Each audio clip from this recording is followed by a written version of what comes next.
South Africa's presidency marks the first time, as we have said, that the G20 has been hosted and held on African soil. We are truly honored and humbled by that, not only as South Africans, but as Africans as a whole. Recognizing the importance of this milestone, we have sought to place Africa's growth and development interests at the heart of the G20's agenda.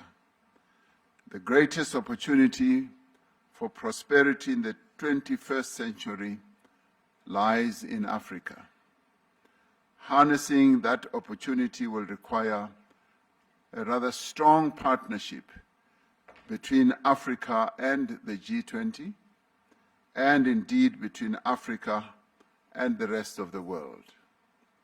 Recognizing our interconnectedness as a global community of nations, we have called for an end to conflicts and wars around the globe and for a just and comprehensive and lasting peace.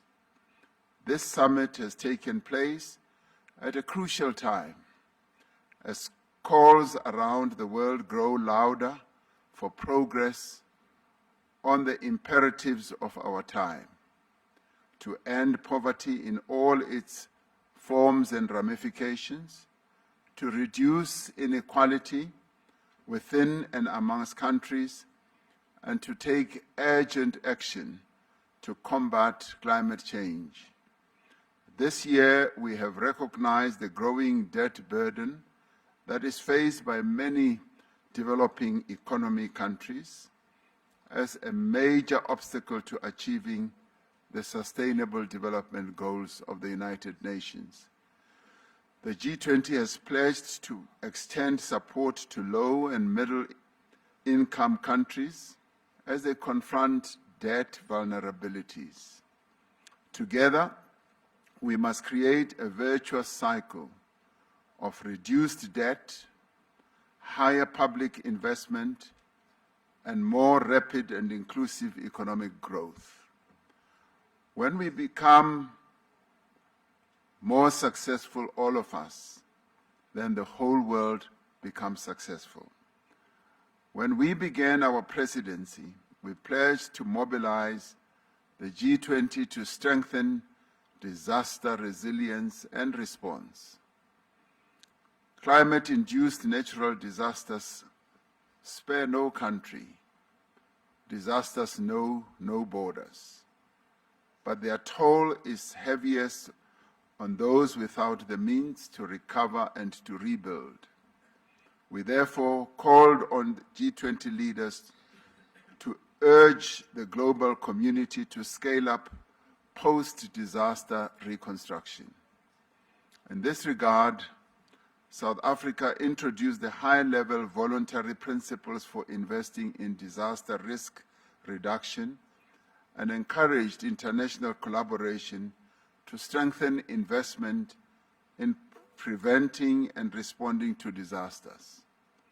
We have made progress in mobilizing finance for a just energy transition. Climate change touches every nation, but it impacts on everyone unevenly. That is why we have together pledged to increase the quality and the quantity of climate finance to developing economies, to strengthen multilateral development banks, to support country platforms like the Just Energy Transition Partnership, and to unlock private capital. We reaffirmed our dedication to energy security, affordability and universal access, and the importance of supporting developing economies in their transition to low carbon emissions. We recognize the need for deep, rapid, and sustained reductions in greenhouse gas emissions and the need to substantially scale up investment and climate finance from all sources. During this summit, we reaffirmed our support for the G20 Critical Minerals Framework, a cooperative blueprint to ensure that critical minerals resources drive prosperity and sustainable development across the globe. Our presidency coincided with the end of the first cycle of the G20 presidencies. Following the mandate given to our presidency at the 2024 Rio de Janeiro summit, we undertook the G20 at 20 review, drawing on the diverse perspectives of participating members and guest countries as well. It is our hope that the recommendations of the review will serve as a helpful guide for the G20 to ensure that it remains fit for purpose in an ever-changing world. In fact, the indicative report already says that the G20's existence should continue as it serves a good purpose in giving guidance to the economic well-being of the world. At the heart of our presidency lies a conviction that the G20 must act boldly and act together to create an environment of inclusive growth, an environment of reduced inequality, an environment which will support sustainable development. South Africa has used this presidency to place the priorities of Africa and the Global South firmly at the heart of the G20 agenda.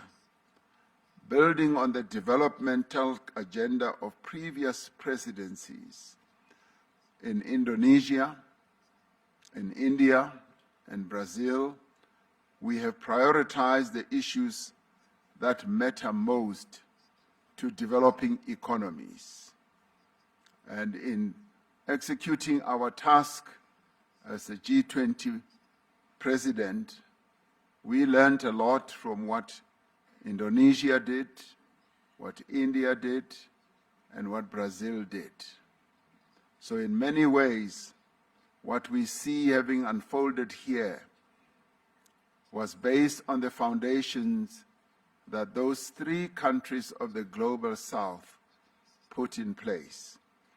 The G20 South Africa Summit Leaders' Declaration is more than words. It is a commitment to concrete actions that will improve the lives of people in every part of the world. Our agreement on a declaration during this summit demonstrates the value of the G20 as a forum that can facilitate joint action on issues of shared concern. Shared concern not only for the leaders, but shared concern for the peoples of the world. More than that, it reaffirms our renewed commitment to multilateral cooperation and our recognition that our shared goals outweigh our differences.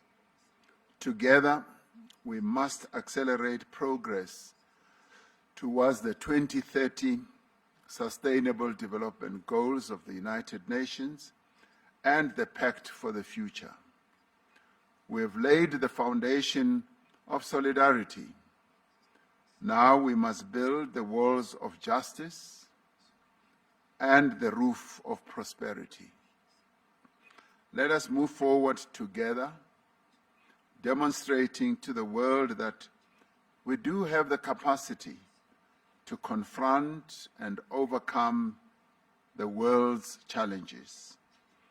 Through partnerships across society and by remembering our common humanity, we can create a more secure, a more just, and a more prosperous world.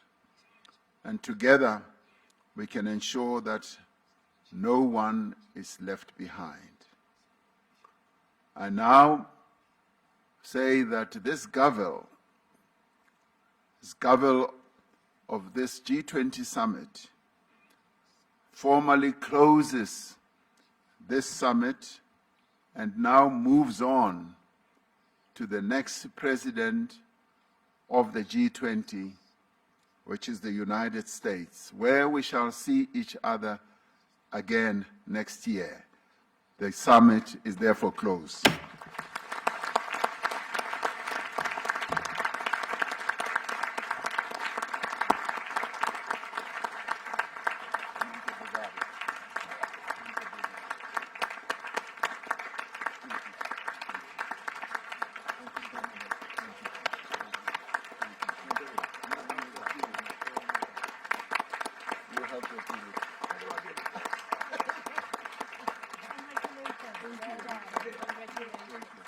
Where is the United States? They're not here.